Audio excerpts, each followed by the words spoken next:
Sebuah kisah yang menceritakan perjalanan hidup seseorang dalam mencari kebenaran hingga mendapatkan hidayah Allah Subhanahu wa Ta'ala dalam tataran makrifat lahiriah juga batiniahnya. Prakisah perang saudara yang berkepanjangan di Majapahit menyisakan penderitaan bagi seluruh rakyatnya. Penyakit dan kelaparan terjadi di mana-mana. Kadipaten Tuban, salah satu bawahan Majapahit, mau tidak mau terkena imbasnya. Kelaparan dan kematian hampir setiap hari selalu terjadi. Raden Mas Said, putra dari Adipati Wilwatikta, tergerak hati untuk menolong rakyat-rakyatnya. Dengan mencuri bahan makanan dari lumbung kadipaten, dia bagikan untuk rakyat yang sudah tidak mampu dan kelaparan. Lama-kelamaan, perbuatannya tercium juga. Berkurangnya bahan makanan di lumbung kadipaten membuat Adipati Wilwatikta marah besar. Tidak hanya itu, dia juga merampok rumah orang kaya. Suatu hari, terdapat suami istri kaya raya sedang membicarakan wilayah Tuban yang dirasa sudah tidak aman lagi. Istriku, sepertinya di kampung kita semakin hari semakin tidak aman ya. Iya betul, banyak sekali terjadi pencurian di mana-mana. Apakah Adipati Tuban tidak memikirkan hal ini? Entahlah, biarkan ini menjadi masalah kerajaan saya.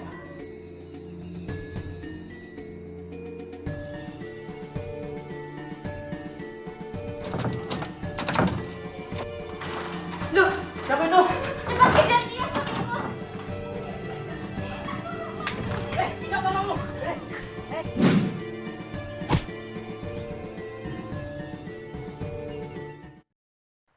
Patih Gajah Lembana berhasil menangkap pencuri di lumbung pangan Kadipaten. Segera dihadapkan kepada Adipati Wilwatikta. Patih Gajah Lembana menghadap Adipati membawa tawanan tersebut.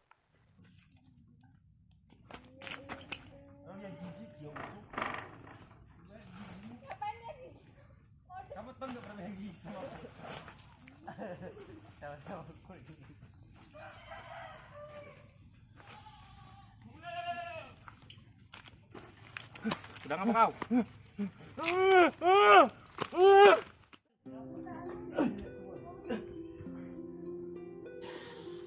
Maaf Gusti, pencurinya berhasil kami tangkap. Apakah ini pencurian suami besar uang? Betul Gusti. Cepat buka penutup wajah. Aku ingin melihatnya.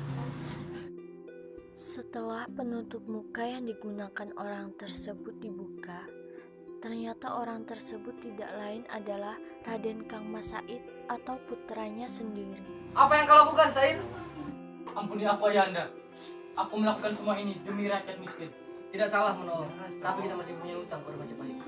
Kenapa kita harus membantu Majapahit? Keluar kau dari istanaku ini, dasar Belanda.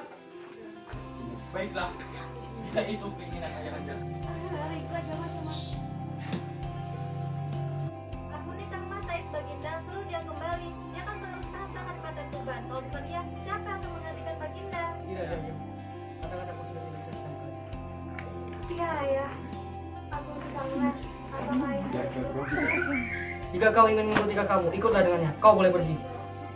Apa yang kau lakukan, Baginda? Mengapa kau tega mengusir kedua anak kita?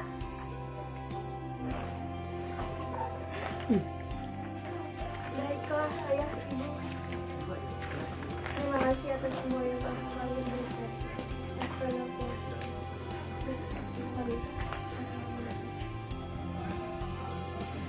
Putriku, jangan pergi! Setelah itu, Dewi Rayung Wulan mengikuti Raden Mas Said mengembara di tengah hutan. Setelah berjalan agak lama, mereka menemukan sebuah gubuk di tengah hutan dan bertemu nenek tua.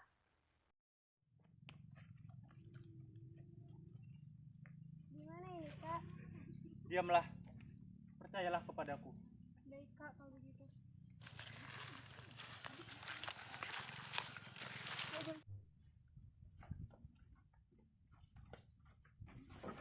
Nek, apakah aku boleh menitipkan adikku di sini?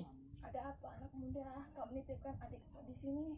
Aku ada tugas yang harus aku lakukan. Baiklah, pergilah kau anak muda, akan kujaga adikku di sini. Ikutlah kau dengan nenek ini. Tapi Kak, aku takut di sini. Tenang, ada Allah yang selalu menjagamu. Baik Kak, hati-hati. Jangan lupa kembali ke sini lagi. Sudah, biarkan saja kakakmu pergi. Perjalanan Raden Mas Said dari Kadipaten Tuban sampai pada hutan lebat, letaknya perbatasan antara perbatasan Kadipaten Tuban, Kadipaten Bojonegoro, dan Kadipaten Madiun. Orang sekitar menyebutnya hutan Gelagahwangi. Dari sini, Raden Mas Said merampas semua pajak atau upeti yang dikirim untuk kerajaan Majapahit. Dia dikenal dengan sebutan Beranda Lokajaya. Semua hasil rampasan ia bagikan untuk rakyat yang kelaparan. Namanya menggentarkan Majapahit. Dia disanjung rakyat, namun dibenci oleh para punggawa kerajaan.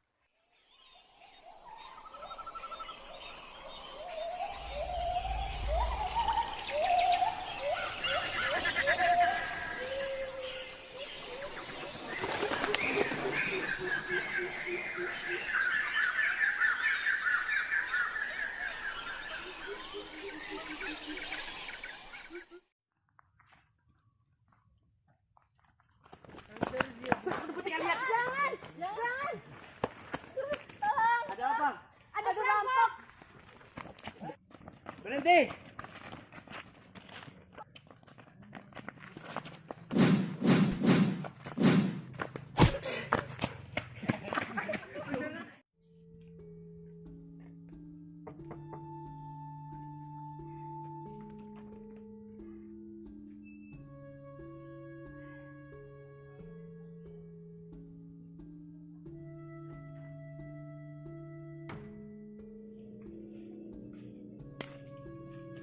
Berhenti Patua!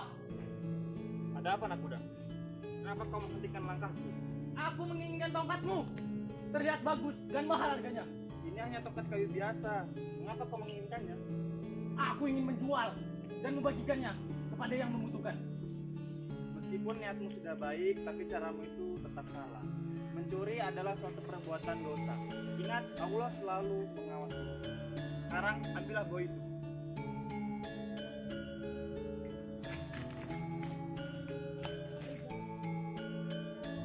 Tidak lain dan tidak bukan, pohon yang ditunjuk Sunan Bonang adalah pohon yang berbuah emas.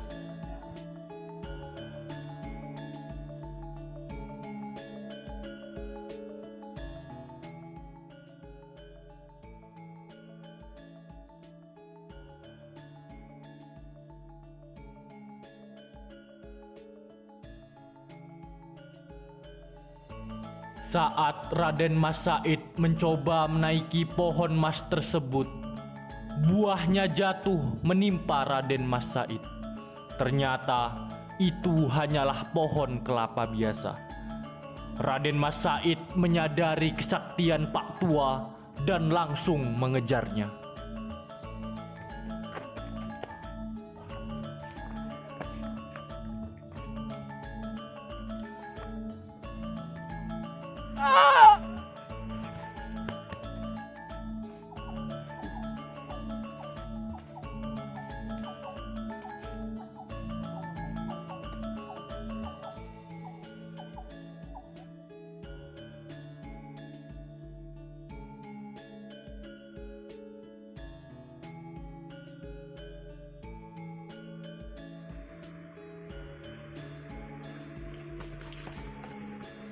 Berhenti Patua! Patua!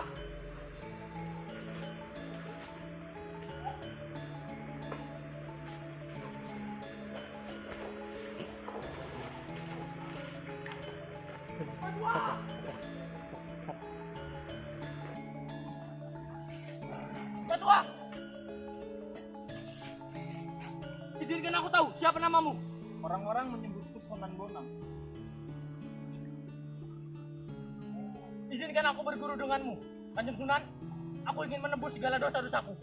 Sebenarnya aku sudah tahu sama diri. Kau adalah putra dari Adipati Tuban. Apakah kau siap jadi muridku? Lahir batin saya siap, Kanjeng Sunan. Aku ada tugas di Demak. Tugasmu adalah menjaga tongkat ini, jangan pergi sebelum aku kembali. Baiklah, Kanjeng Sunan.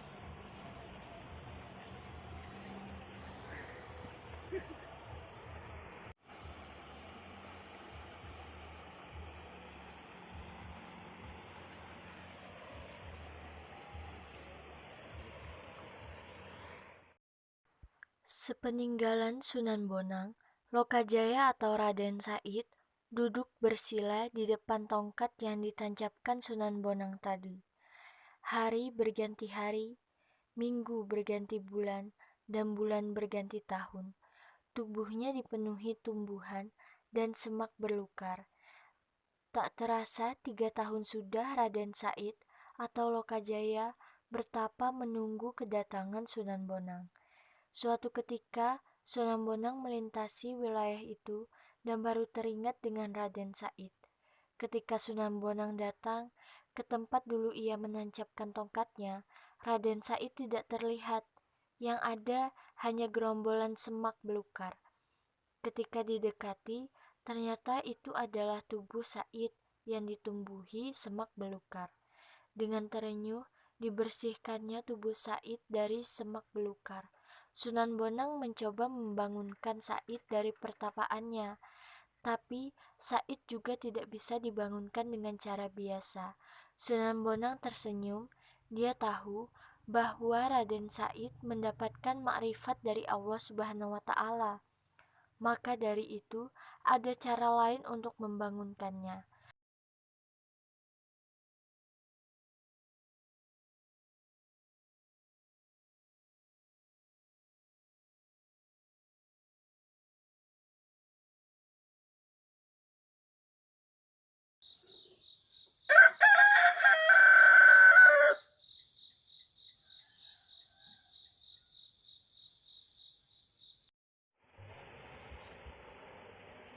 Said,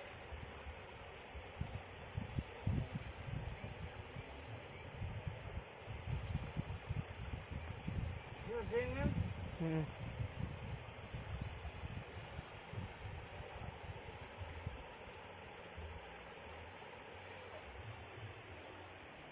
Allahu Akbar, Allahu Akbar. Asyhadu an la ilaha illallah wa asyhadu anna Muhammadar Rasulullah. Hayya 'alal salati, hayya 'alal falah. Qad qamatis salatu, qad qamatis salah. Allahu Akbar, Allahu Akbar. La ilaha illallah. Assalamualaikum, Said. Waalaikumsalam, Kanjeng Sunan. Alhamdulillah, Said. Kamu berhasil menyelesaikan tugas ini. Pakailah jubah ini, maka kamu akan menggenapi wali yang ada di Demak, menjadi wali songo.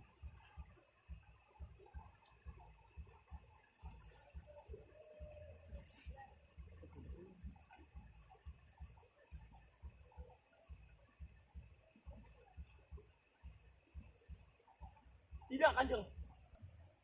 Biar aku memakai pakaian hitam ini, agar selalu teringat akan dosa-dosaku yang telah lalu. Baiklah, karena sudah 7 tahun kamu bertapa di sini, maka kamu akan kunamakan sebagai Sunan Kalijaga.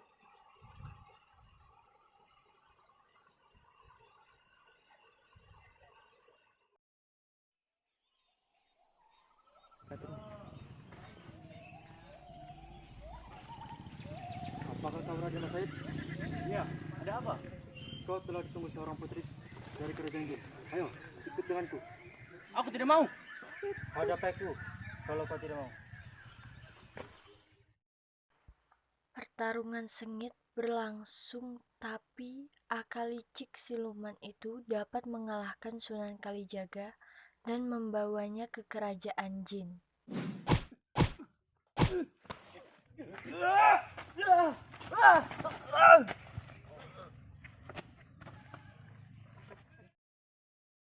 Setelah sadar, Sunan Kalijaga ditemui seorang wanita yang tidak lain adalah putri kerajaan Jin. Samping dia,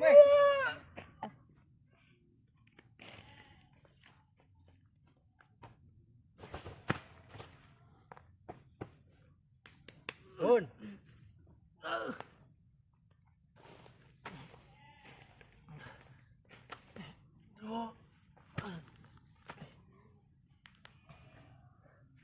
kalian? Aku adalah ratu dari semua jenis jin. Kenapa kalian membawaku kemari? Aku ingin kau menjadi pendampingku. Aku tidak mau. Bangsa jin dan manusia tidak bisa bersatu. Kalau kau tidak mau, aku akan mengurungmu. Siluman, sini kau. Ada apa yang mulia Ratu? Kurung dia di penjara tak kasat mata, sehingga tak ada seorang pun yang bisa melihatnya. Baik yang mulia, akan saya laksanakan.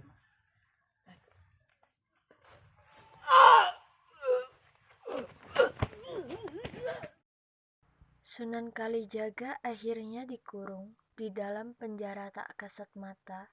Suatu hari, seorang pelayan pergi menghampiri Sunan Kalijaga untuk membawakan makanan.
Bangunlah, aku akan melepaskanmu.